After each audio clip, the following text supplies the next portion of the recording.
I must say I was rather surprised when I found this in the door, although I have to say he's going to be very sore indeed. Oh, it's the Poppets. Hello, my little Poppets, and welcome to story time. Well, some rather exciting events have happened here today. I think you might remember last story time I mentioned to you that we had befriended a fox, and that Stinky and I were giving the fox some bread, and that he snuck into the house and he ate our storytime cake. Well, we haven't got storytime cake here today because I've had a problem with my oven and I've got to get the repairman over here to fix it. And it's probably a good thing that I haven't baked a storytime cake, my little Poppets, because I found this wedged in the door. It's a fox's tail. And the fox, I think, that was coming around here snuck into the house. He must have heard Stinky and I come home. He panicked and he must have got through a crack in the door and he left his tail behind. So we've got this rather lovely fox tail here and I don't know what to do. Perhaps I should leave it there so if the fox comes back, he could perhaps pin the tail back on. A little bit like Fantastic Mr. Fox, do you think, Stinky?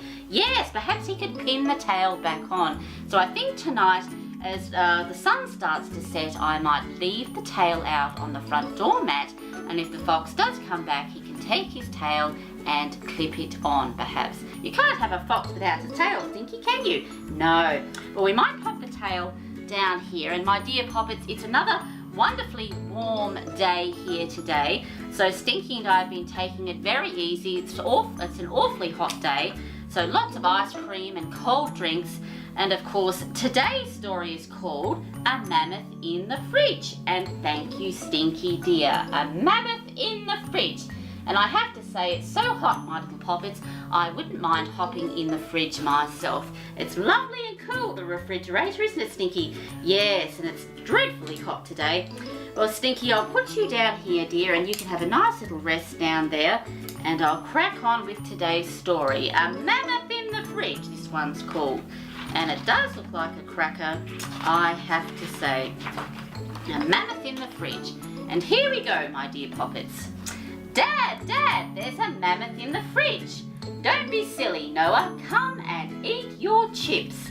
Well, a mammoth in the fridge. Well, perhaps the mammoth is hot. And he's decided to hop into the fridge to get nice and cool. Although I think he'd have a lot of trouble squeezing into the fridge, I have to say. Be awfully big. Dad, it's true. Look. Keep away, son. It might bite. Sweetheart, call the fire brigade. Call the fire brigade. I don't think they're going to help. Mum's panicking. She's got the phone there. And she thinks that the firemen can come and help to get the mammoth out of the fridge. Although the fridge isn't on fire, so I don't really know what they're going to do. He looks like he's there to stay to me. Doesn't look like he wants to budge. Wee, wee, wee, wee! Goes the fire engine, and here they come, on their way with a ladder and a fire hose and Lord knows what else. Lovely red fire truck. Morning, ma'am, we're here about the mammoth. Oh, do come in, says Mum. Okay, are you ready? 1 and 2. Well, the firemen are there, and they have a net, so perhaps they think they can put that around the mammoth and pull him out. I don't know whether that will do the trick. I will just have to wait and see. 3, whoops! And there the mammoth has come out, and the firemen, my dear Poppets, are on the floor under the net. And now the mammoth is on the run. I wonder where he's off to.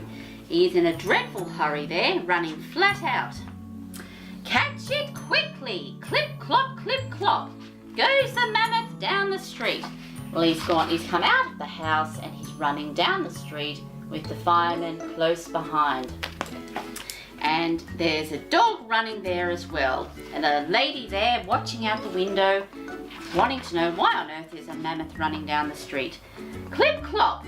Well, what now? Be patient. I'll have to come down. It'll have to come down eventually. And there it is there, my dear Poppets. I don't know how on earth it managed to climb up that tree, but it has, and it's sitting in the very top. Now the mammoth is up in the tree. How on earth will they get it down? I do not know. Ha! It could be there till autumn. Sorry guys, we've got to go. So the firemen have had enough The mammoth is still up in the tree and they're off. They don't know how they're going to get it down, so they've had enough of this mammoth. They're off to fight fires, I think, which is what firemen are supposed to do. Come on, it's not our problem, says Dad. So Dad and the kids are walking off home and the mammoth is there watching at the top of the tree. Perhaps he likes sitting up there in the tree, I don't know. Perhaps he's frightened, that's why he climbed the tree in the first place. Here, kitty, kitty, here, kitty, kitty. Well, cats like to climb trees, don't they? Often cats will climb trees. You see them in the garden, they'll climb up a tree. There he is up there and he's got his eyes closed. He's having a sleep. He's gone to bed. Look out! They're these yummy carrots. Come on. Ah! Well, there's a little girl there and she's offering the mammoth some carrots. I didn't know that mammoths like carrots. Did you know that they like carrots? I know that rabbits do, but I didn't know that mammoths liked carrots. Up you come. That's it. Ah, so the little girl thought she could lure the mammoth back into the house with the carrots, and she's leading him back up the stairs. Perhaps she wants the mammoth for a pet. I don't know. Shh! Don't wake Mum or Dad. Yes, don't wake Mum and Dad. You don't want to wake up cranky old Dad. He won't be very pleased if he wakes up and sees the mammoth in the house again. I'm warning you, this is the last time I'll save you. You'll get us all in trouble with your silly nonsense. Ah, and the little girl has got a room full of creatures there. There's all sorts of creatures in her room. Look at that. Not only is there a mammoth, but there's a unicorn and a dinosaur and some sort of other hairy creature. I'm not sure what he is, but there's lots of different creatures in that little girl's room.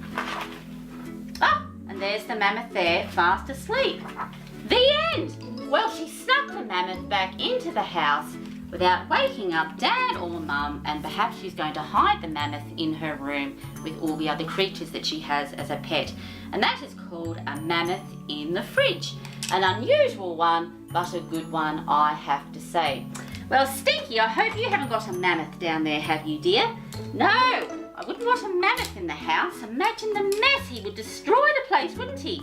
Yes, he would. Did you enjoy that story, dear?